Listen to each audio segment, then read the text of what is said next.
খাওয়ার পানির কথা যদি বলতে হয় তাহলে সংকটের কথা বলতে গেলে তো অনেক কথা বলতে হবে। যেমন সকালবেলা উঠি, মনে করেন সকালে ভোরের আজান দিলে উঠি, নামাজ কালাম পড়ে পানি আনতে বেরিয়ে যেতে হয়। ঘরে বাচ্চা থাকলে বাচ্চা ঘরে ঘুম দিয়ে রেখে চলে যেতে হবে। কলে যদি এই ফাঁকা পালাম তাহলে তো ভালো। আর আপনার যদি মনে করেন যে কল ফিল্টারে যাইতে হবে, তার যাইতে গেলে অল্প পথ, তা না, অনেক পথ যেতে হয়। সেখান থেকে মহাসিং সাহেবের হুলার পানি আনতে যাইতে গেলে আপনার মনে করেন 1 কিলো পথ যেতে হয়। সেখানে যদি কল ফাঁকা পেলাম তাহলে দ্রুত চলে আসতে পারলাম। যদি কল ফাঁকা না পেলাম তাহলে আপনার মনে করেন সেই দিন অন্তত 1-1.5 ঘন্টা 2 ঘন্টা লেগে যাবে। পানি নিয়ে ফিরে এসে বাড়ি দেখবো হয়তো ঘরে বাচ্চা কাঁদছে, নাইতে ঘুমিয়ে আছে আর কি। আর যদি উঠে গেছে তাহলে তো কান্নাকাটি শুরু। আইসি কাজকাম, বাসি কাজকাম গুছাই যদি স্বামীর ভাত দিতে যাই তখন দেরি হয়ে যায়, এই রাগারাগি। যদি ভাত থাকলো, রান্না থাকলো তাহলে তো আর কোনো কথাই নেই। আর যদি রান্না না থাকে তাহলে তো উপায় নেই, অশান্তি শুরু হয়ে যায়, গ্যামজাম, রাগারাগি। এখন যাই হোক, এভাবে চলতে গেলে যদি সকালের বিষয়টা বলি তাহলে এরকম যায়। আর যদি মনে করেন দুপুরে যাওয়ার কথা বলি তাহলে এই বাচ্চা কাচ্চা নিয়ে দুপুরে পানি আনতে যাওয়ার খুব সমস্যা। অনেক সময় আইসি বাড়ি এসে স্বামীর হাত গালাগালি শুনতে হয়, রাগারাগি, মারামারি, ঝাঁকাঝাঁকি, সংসারে অশান্তি, অনাচার সৃষ্টি হয়। এইভাবে সকাল বিকাল পানি আনতে যাওয়ার খুব সমস্যা। পানি নিয়ে আসতে গেলে সংসারের মধ্যে ঝামেলা, ঝঞ্ঝাট। এরপর আপনার মনে করেন ওই পাশে আমার এক চাচাতো ভাইয়ের ওয়াইফ পানি আনতে যাই, তার 2টা বাচ্চা পুকুরে ডুবে মারা গেছে, একটা ছেলে একটা মেয়ে। আবার আর একজনের ওরকম একটা মেয়ে পানি আনতে যাই, দুপুরবেলা পানি আনতে যাই, বাচ্চা খেলছিল রাস্তায়, রেখেই পানি আনতে গেছে। সেখান থেকে এসে আর বাচ্চা খুঁজে পাচ্ছে না। এই খোঁজাখোঁজ করতে করতে করতে করতে দেখে পানির ডুবে মরে গেছে। আমার ননদ হয়, সে আমার ননদের মেয়ে। এইভাবে গিয়ে পানি আনতে যেই এত সংকটের মধ্যে পড়তে হয় আমাদের। আপনার গরমকালে বেশি, চৈত, বৈশাখ, জ্যৈষ্ঠী, এই 3 মাসে প্রচুর পরিমাণ পানির কষ্ট হয়। আপনার ওই পুকুরের পানি আপনার মনে করেন ওই সময় গিয়ে একদম থাকে না। তারপরেও আমরা মনে করেন পানি যদি এই খোলায় মালায় বাটিত করে কাটায় নিষ্ঠায়, তাও আমাদের আনতে হয়, এতটাও পানির সংকট হয়। কিন্তু এই সময় বর্ষাকালের দিক দিয়ে যাই একটু কম হয়, যেহেতু বর্ষার পানি ব্যবহার করি আমরা, এই জন্যে একটু কম অসুবিধা হয়। কিন্তু ওই সময় যেই খুব পানির সংকট হয়। এই লবণাক্ত পানি, মানে পুকুরে দুধ নোনতা মতো যে পানিটা আছে, এই পানিতেই মনে করেন বাথরুমে ব্যবহার করি, থাল বাসন ধোয়া, গোসল করা, বাচ্চা গোসল করানো, তরকারি, মাছ তরকারি, চাল ডাল সব কিছু ধোয়া পাকলা, ওইখানে কাপড় কাচা, সব কাজ মনে করেন ওইখানে। শুধু রান্নার কাজে হালকা পাতলা ব্যবহার, আর খাওয়ার জন্য মহাসিং সাহেবের হুলার ওই পানি। আর এই লবণ পানি ব্যবহার করার কারণে আমাদের এখানে নারীদের প্রচণ্ড রোগের সম্মুখীন হতে হয়। বড় বড় রোগের যেমন জরায়ু, ক্যান্সার, স্ট্রোক, এইসব রোগগুলো বেশি হয়।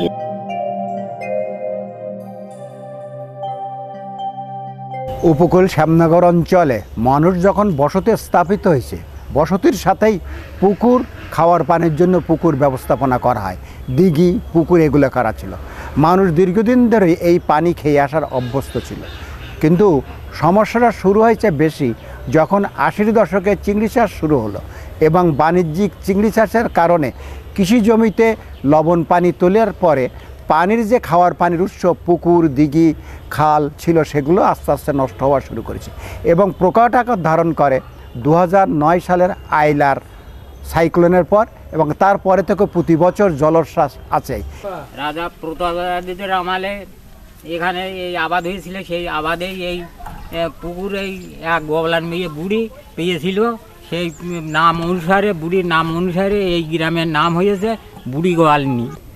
আমরা এই পুকুরে পানি খাতাম 1374-75 থেকে। এই লোনা জল আইসে আমাদের এই খাবার পানির সমস্যা, হাতের সমস্যা পুড়ে গেছে। হ্যাঁ, এই জন্যে আমাদের এখানে পানীয় জলের সমস্যা খুব।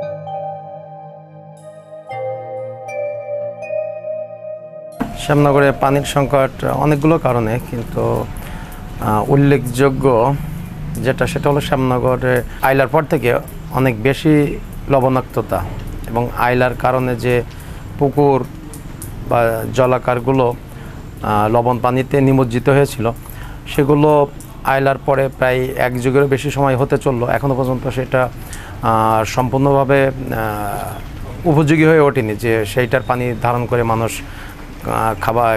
খাবার পানি হিসেবে গ্রহণ করবে। সেই পরিবেশ এখনও সৃষ্টি হয়নি। এই কারণে একটা, উপরন্ত রিসেন্ট পাস্ট আমরা দেখছি যে প্রতি বছর একাধিকবার বিভিন্ন এলাকায় বেড়িবাঁধ ভাঙছে। তো বেড়িবাঁধ ভাঙার কারণে ওই এলাকার মিষ্টি পানির যে পুকুরগুলো আছে সেগুলো নিমজ্জিত হচ্ছে লবণ পানিতে, এবং ওই পুকুরগুলোকে কেন্দ্র করে যে পিএসএফ বা অন্যান্য যেসব খাবার পানির উৎস রয়েছে সেগুলো ক্ষতিগ্রস্ত হচ্ছে, যে কারণে আসলে সেখানে খাবার পানির একটা ব্যাপক সংকট দেখা দিচ্ছে। এই অঞ্চলে কিছু কিছু অপরিকল্পিতভাবে যে চিংড়ি চাষ করে থাকে, লবণ পানি চুয়ে চুয়ে এসে যে পুকুরগুলো নষ্ট হয়ে যায়, এবং এই পুকুরগুলো একটা সময় এসে দেখা যাচ্ছে খনন করা হয় না। তো অনেকে আছে যে দখল করে নিয়ে থাকে বিভিন্নভাবে ঝগড়া শরিক ভিত্তিতে, তখন ওই পুকুরগুলো নষ্ট হয়ে যায়।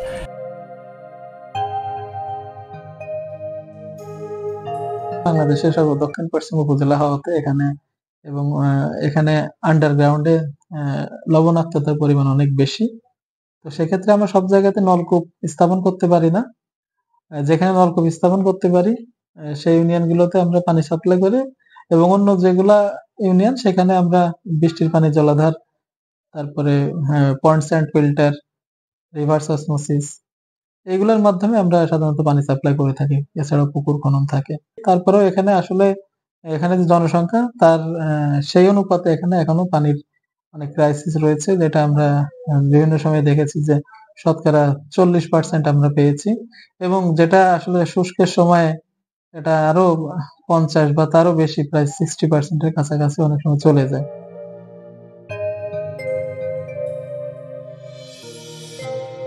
1995 সালে বিশ্ব স্বাস্থ্য সংস্থা এই উপকূলীয় অঞ্চলে সহ বাংলাদেশের প্রত্যন্ত অঞ্চলে পানিবাহিত রোগের জন্য তারা সুপেয় পানি সংকট নিরসনে কাজ করা শুরু করে।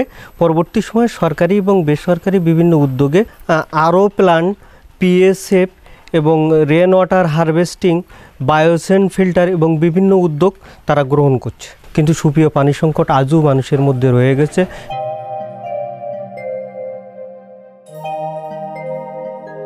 শ্যামনগরে লবণাক্ততার কারণে মূলত এখানে টিউবওয়েলটা ওয়াকেজো। কিছু কিছু জায়গায় টিউবওয়েলের পানি মানুষ ব্যবহার করে থাকে, সেটা কিন্তু পরিমাণে খুবই কম। এখানে মূলত মানুষ বৃষ্টির পানির উপরে নির্ভরশীল, বৃষ্টির পানি ধরে রেখে খায়, কিন্তু সেটাও সীমিত সময়ের জন্য। এখানে মানুষ মূলত পুকুরের পানির উপরে তারা নির্ভর করে। পুকুরের পানি পিএসএফের মাধ্যমে তারা সংগ্রহ করে খাওয়া দাওয়া এবং রান্নার কাজে ব্যবহার করে। এবং এখানে আমরা দেখেছি যে চৈত্র মাসের দিকে নদীর পানি, যেটা লোনা পানি, সেই পানিটা দিয়ে গৃহস্থলী সকল কাজে কিন্তু নদীর পানি ব্যবহার করা হয়। এবং আমরা এখন দেখতে পাচ্ছি যে এই উপকূলের কিছু কিছু মানুষ আরও প্ল্যান্টের পানি কিনে খেতে বাধ্য হচ্ছে, সেটাও পরিমাণে খুবই কম, কারণ এই উপকূলের মানুষ আর্থিকভাবে অতটাও সচ্ছল নয়। আমাদের ভিতরে একটা পুকুর আছে, সেটা একটু গোসল করি মাঝে মাঝে, তার জল থাকে লবণ, একদম লবণ, সে কাজে লাগে না আর কি। আর সবসময় এই পুকুরের পানি আমরা ব্যবহার করি বেশি, খাওয়ার জন্য, রান্নার জন্য, কাপড় কাচার জন্য, গোসলের জন্য।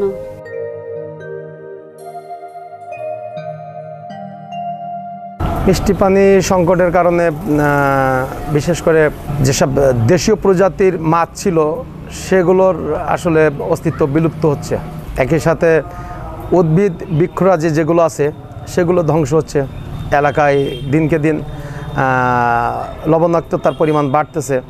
আমরা দেখছি যে এলাকায় কৃষি জমির উৎপাদন বা সবজি চাষ এগুলো বিস্তৃতি কমে যাচ্ছে। মানুষের কর্মস্থানের সংকট দেখা দিচ্ছে, কারণ এখান থেকে মানুষ মাইগ্রেট হয়ে চলে যেতে হচ্ছে কর্মসংস্থানের অভাবে। সুতরাং এলাকায় মানুষ এবং তাদের স্বাস্থ্যগত অনেক সমস্যা তৈরি হচ্ছে। এসবগুলো বিষয়ে আসলে মিষ্টি পানির অভাবে তো এই ধরনের ডিফিকাল্টি ফেস করতে হচ্ছে এলাকাবাসীকে। আমাদের এখানে লবণাক্ততার কারণে মনে করেন বর্ষাকালীন সবজি আমরা যখন কৃষি যেটা চাষ করি বর্ষাকালে, সেটা খুব ভালো হয়, বর্ষাকালীন সবজিটা খুব ভালো হয়। কিন্তু যে শীতকালীন সবজি আস্তে আস্তে যখন বর্ষাকাল চলে যায় তখন আস্তে আস্তে মনে করেন লবণের প্রভাবটা তখন আস্তে আস্তে মানে বাড়তে থাকে। তারপরে মনে করেন ওই শীতকালীন সবজি কিছুটা হলো মানে ভালো হয়, মানে একবারে ভালো হয় না, মানে যতটা বর্ষাকালীন যতটা ভালো হয়।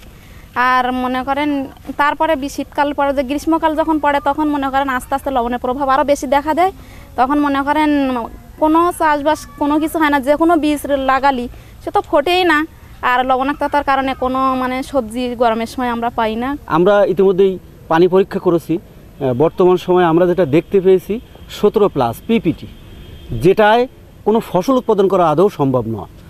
কৃষকরা দারুণভাবে ক্ষতিগ্রস্ত হচ্ছে, বীজ উৎপাদন করতে পারতেছে না, কোনোভাবে বীজ উৎপাদন করে যে আমরা মাটিতে যেই রোপণ বা বপন করার চেষ্টা করতেছি, তো অল্প একটু চারা বাহির হয়ে হয় লবণাক্ততার কারণে ঢলে পড়তেছে, না হয় আগা শুকায়ে সেটা একেবারে মরে যাচ্ছে।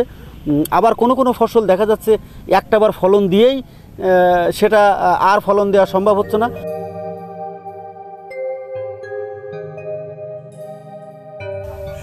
সমস্ত খালগুলো সরকারিভাবে লিজ দেওয়া হয়ে গেছে, এই জন্যই সাধারণ মানুষ ব্যবহার করতে পারে না।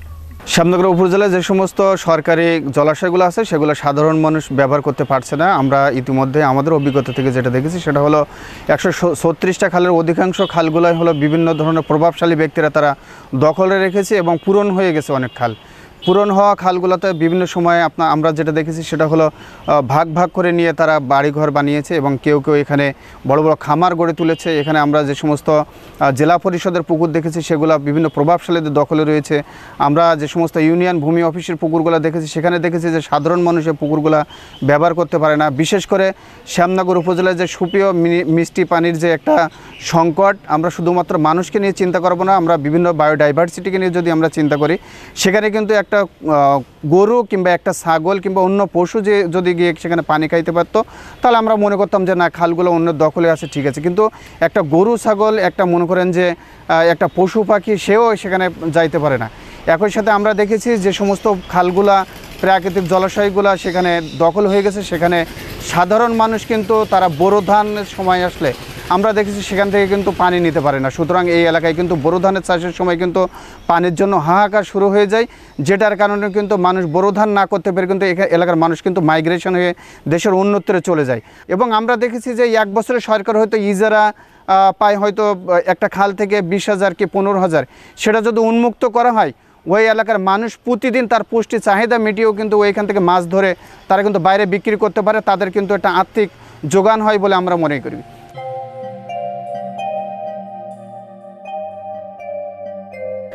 আমরা দেখি যে প্রায় পেটের পীড়া লেগে থাকে, চর্মরোগ লেগে থাকে। এটি মানে আমাদের এই যে সুপেয় পানির সংকটের কারণে বা লবণাক্ততার কারণেও এটি হয়ে থাকে। আমি শ্যামনগর উপজেলা সদরে বাস করলেও আমারও পানি কিনে খেতে হয়। তাহলে আমার সামর্থ্য থাকলেও কিন্তু প্রত্যেকের এই সামর্থ্য থাকে না। সুতরাং পানিটাকে খুব সহজলভ্য করার প্রয়োজন আছে বলে আমি মনে করি। এছাড়া অন্যান্য ক্ষেত্রেও এই যে অর্থনৈতিক ক্ষেত্রে বলি, রাজনৈতিক ক্ষেত্রে বলি, সামাজিক ক্ষেত্রে বলি, সব ক্ষেত্রেই এর একটা প্রভাব পড়ছে।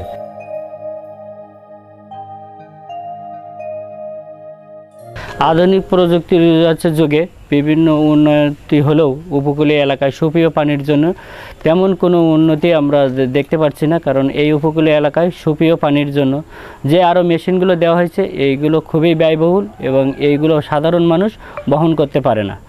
কিন্তু রেন ওয়াটার হারভেস্টিং খুবই ভালো এবং এই পানিগুলো 3 থেকে 5 মাস বা 6 মাস মানুষ ব্যবহার করতে পারে।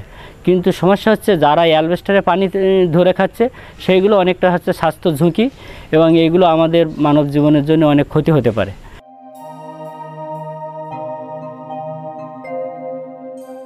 প্রতিটি গ্রামে বড় বড় পুকুর বা জলাধার খনন, সংরক্ষণ ও রক্ষণাবেক্ষণ করতে হবে। পুকুর বা জলাধারগুলো অবশ্যই দুর্যোগ সহনশীল হতে হবে। পুকুর বা জলাধারগুলোতে যেন বন্যা বা প্লাবনের পানি প্রবেশ করতে না পারে সেজন্য অবশ্যই পাড় প্রয়োজনীয় উচ্চতা ও প্রস্থ বিশিষ্ট এবং মজবুত হতে হবে। বিদ্যমান ও নতুন করে খননকৃত পুকুর বা জলাধারগুলো রক্ষণাবেক্ষণ ও পরিচালনায় স্থানীয় সরকারের নেতৃত্বে স্থানীয় জনগোষ্ঠীকে সম্পৃক্ত করতে হবে। এজন্য স্থানীয় সরকারকে প্রয়োজনীয় অর্থ বরাদ্দ দিতে হবে। পুকুর ভরাট নয়, আরও পুকুর খননে স্থানীয় জনগোষ্ঠীকে উৎসাহিত করতে হবে। অপরিকল্পিতভাবে লবণ পানির চিংড়ি চাষ বন্ধ করে নীতিমালা অনুযায়ী চিংড়ি চাষে বাধ্য করতে হবে এবং লবণ পানির মাছ চাষের জন্য জোনিং সিস্টেম প্রবর্তন করতে হবে। চিংড়ি ঘেরগুলোতে অবশ্যই কার্যকর আউটড্রেন রাখা বাধ্যতামূলক করতে হবে, যাতে ঘেরের পানি পার্শ্ববর্তী পুকুর বা কৃষি জমিতে চুইয়ে যেতে না পারে। বিদ্যমান পুকুর বা জলাধারগুলো প্রকৃতরূপে জনসাধারণের জন্য উন্মুক্ত করতে হবে। উপজেলার জলমহল ঘোষিত খালগুলোর ইজারা বাতিল করে সাধারণ মানুষের জন্য উন্মুক্ত করতে হবে। এসব খালে লবণ পানি উত্তোলন করা যাবে না। খালগুলোতে বৃষ্টির পানি সংরক্ষণের মাধ্যমে কৃষিসহ নানামুখী ব্যবহারে উন্মুক্ত করতে হবে। উপকূল রক্ষা বাঁধ টেকসই ও মজবুত করতে হবে। সুপেয় পানির সংকট নিরসনে বরাদ্দকৃত অর্থের সিংহভাগ পুকুর বা জলাধার খনন, সংস্কার ও রক্ষণাবেক্ষণে ব্যয় করতে হবে।